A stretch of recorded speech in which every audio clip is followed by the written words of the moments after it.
Hello.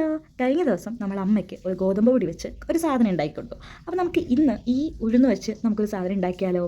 അപ്പോൾ ഈ ഉഴുന്ന് ഒരു 4-5 മണിക്കൂർ വെള്ളത്തിലിട്ട് കുതിർത്ത് ഈ ഒരു പരുവത്തിലാക്കി എടുക്കണം. എന്നിട്ട് നല്ലപോലെ കഴുകിയിട്ട് മിക്സിയുടെ ജാറിൽ വേണമെങ്കിൽ വെള്ളം ചേർക്കാം. ഞാൻ വെള്ളം ചേർത്തില്ല കേട്ടോ. അങ്ങനെ വെള്ളം ചേർക്കാണ്ട് ഞാനിത് അരച്ചെടുത്തു.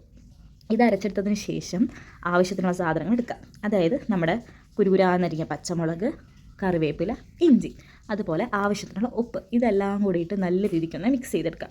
എന്നിട്ട് എണ്ണയിലിട്ട് ഇതൊന്ന് വറുത്തെടുക്കുക. സത്യം പറഞ്ഞാൽ ഇതൊരു ഉഴുന്നുവടയാണ്, പക്ഷേ തുളയില്ലാത്ത ഉഴുന്നുവടയാണ് ഞാൻ ഉണ്ടാക്കിയത്. തുളയിടാനൊന്നും എനിക്ക് വയ്യ. ഫസ്റ്റത്തെ രണ്ടെണ്ണം ഞാൻ ട്രൈ ചെയ്തു, പക്ഷേ അത് അടാറായിട്ട് ഫ്ലോപ്പ് ആയതുകൊണ്ടിട്ട് ഞാൻ പിന്നെ തുളയില്ലാത്ത ഉഴുന്നുവട വെച്ച് അഡ്ജസ്റ്റ് ചെയ്തു. അപ്പോൾ നിങ്ങൾക്കിത് ഇഷ്ടമായി കഴിഞ്ഞാൽ ഉണ്ടാക്കി നോക്കുക. നല്ല ടേസ്റ്റ് ആയിട്ടോ. അമ്മയ്ക്കും അച്ഛനും ചേട്ടനും ഒക്കെ ഇഷ്ടപ്പെട്ടു. ഞാൻ ആദ്യമായിട്ടാണ് ഇങ്ങനെ സ്നാക്സ് ഒക്കെ ഉണ്ടാക്കുന്നത്. പണ്ട് വീട്ടിൽ ഉണ്ടാക്കുമായിരുന്നു. ഇവിടെ വന്നേ പിന്നെ ഞാൻ ആദ്യമായിട്ടാണ് ഇതൊക്കെ ഉണ്ടാക്കുന്നത്. അപ്പോൾ ഇതൊക്കെ ഉണ്ടാക്കുമ്പോൾ എനിക്ക് എൻ്റെ വീടും അമ്മൂമ്മേനെയും അപ്പൂപ്പനെയും ഒക്കെ മിസ് ചെയ്യുന്നുണ്ട് ഗൈസ്. നിങ്ങൾക്ക് നിങ്ങളുടെ അമ്മേനെ മിസ് ചെയ്യുന്നുണ്ടോ? ഈ ഹോസ്റ്റലൊക്കെ നിൽക്കുന്നവർക്ക് ഇതൊക്കെ പറഞ്ഞാൽ മനസ്സിലാവുമായിരിക്കും. അപ്പോൾ വീഡിയോ ഇഷ്ടപ്പെട്ട് കഴിഞ്ഞാൽ സബ്സ്ക്രൈബ് ചെയ്ത് കൂടെ കൊടുക്കും. സോ അടുത്ത വീഡിയോ ആയിട്ട് വരുന്നവരെ ബൈ ഗൈസ്.